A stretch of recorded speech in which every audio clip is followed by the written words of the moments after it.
Jan Brett's the Nutcracker.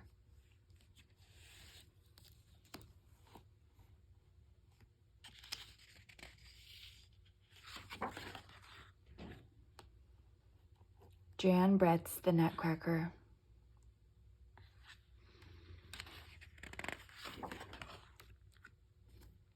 Sounds like Christmas, smells like Christmas.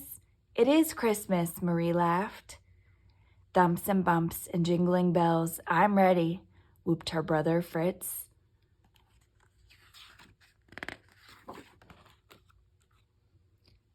The doors opened into a magical Christmas party, but Marie never could have guessed how magical. Not far away, Uncle Drosselmeyer was gathering the curious creations he had fashioned for Christmas Eve.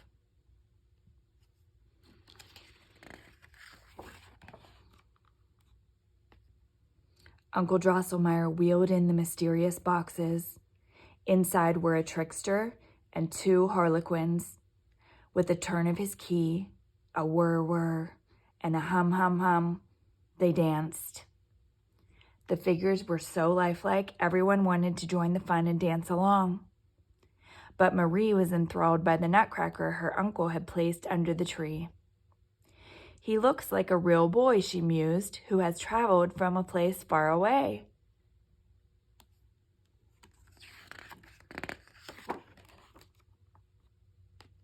The partygoers danced the grand march and the quadrille and applauded the beautiful music. Uncle Drosselmeyer arrived at Marie's side. He placed a hazelnut in the Nutcracker's mouth.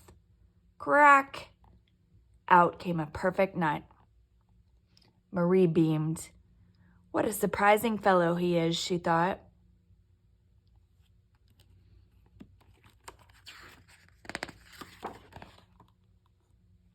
It was late when Marie's mother pleaded with her to say goodnight to the guests, but Marie would not leave the Nutcracker.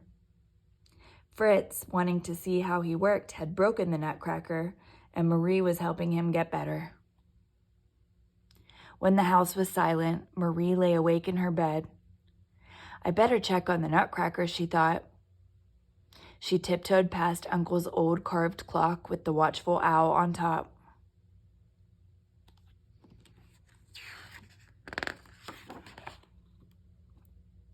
In the eerie light, Marie felt odd. As the old clock chimed 12, she seemed to be getting smaller, or everything around her was growing bigger. Strange sounds were coming from inside the walls. Scritchy, scratchy, squeak. Scritchy, scratchy, squeak.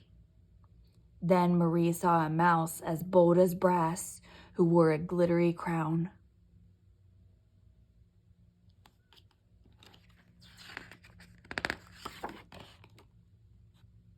Slowly, the old gilded cabinet holding Uncle's wonderful gifts from times past creaked open. The figures inside moved as if waking up, and Marie heard the sounds of mice gathering at her back. Fritz's toy soldiers were mustering forces. Then a strong, clear voice called, "We will not stand for any mouse invasion or their wicked king." It was the Nutcracker, now a boy, on his feet and on the move.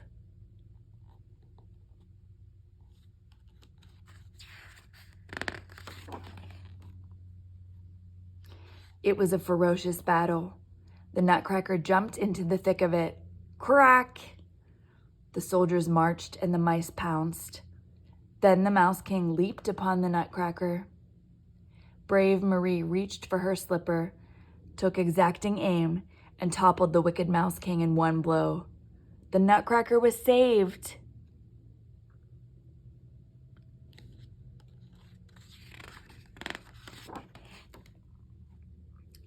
The battle was won, and the wicked Mouse King was vanquished. The soldiers formed a hero's arch for Marie and the Nutcracker. At the end of the arch, Marie whispered, "What is this?" For inside the cabinet, the door to the gingerbread house was open. A sleigh was waiting for them, and Marie and the Nutcracker stepped in. A wintry figure beckoned them forward as she danced among the snowflakes.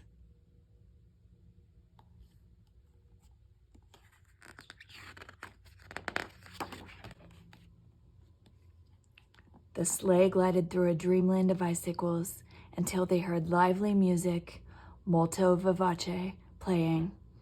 Dancing bears performed the Russian trepak. All thoughts of the battle and the Mouse King disappeared as the music reached their ears, then their hearts, and down to their very toes. They leaped higher and higher until the one with a twinkle in his eye lifted Marie skyward before gently placing her into the sleigh.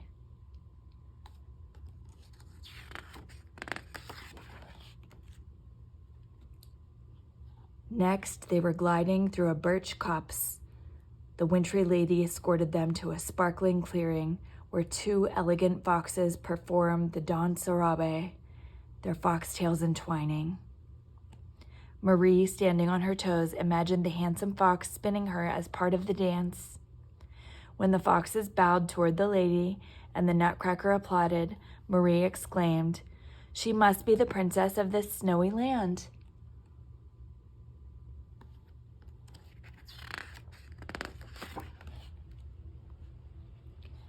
As the sleigh followed the snow princess, the treetops suddenly exploded.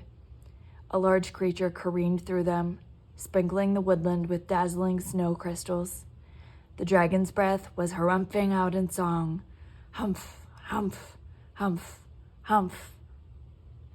With great fanfare, two flying squirrels leaped off its back and invited Marie and the Nutcracker for a cup of tea from their samovar.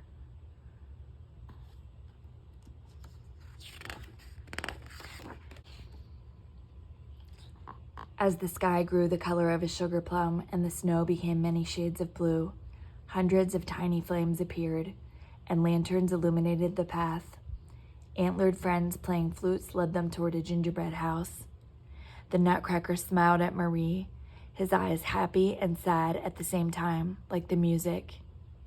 "Are we heading back home already?" asked Marie. "Not quite yet," whispered the Snow Princess.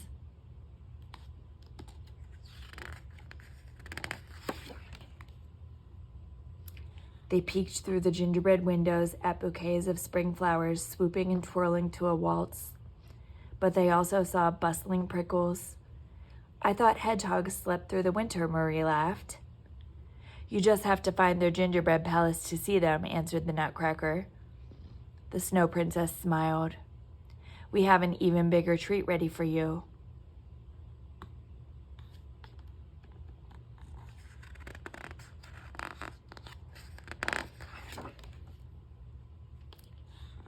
The gingerbread doors opened. The animal orchestra performed the waltz of the flowers. Candy cane elves and fairies danced for the Nutcracker to celebrate his bravery in standing up to the wicked mice.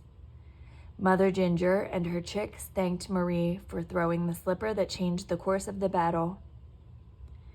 The Celesta's twinkling notes and the whirling dancing made Marie's imagination take flight for what seemed like hours. As her eyelids and the Nutcracker's grew heavy, the doors to the old cabinet creaked open and beckoned them back to Marie's home.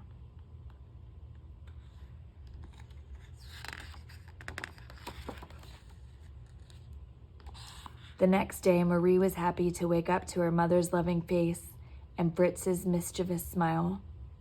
Her Nutcracker was by her side, and almost everything was as before.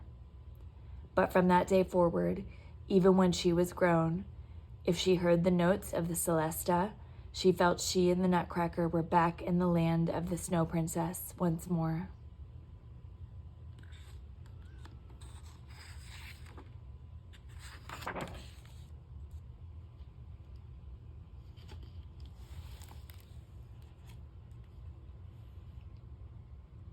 The end.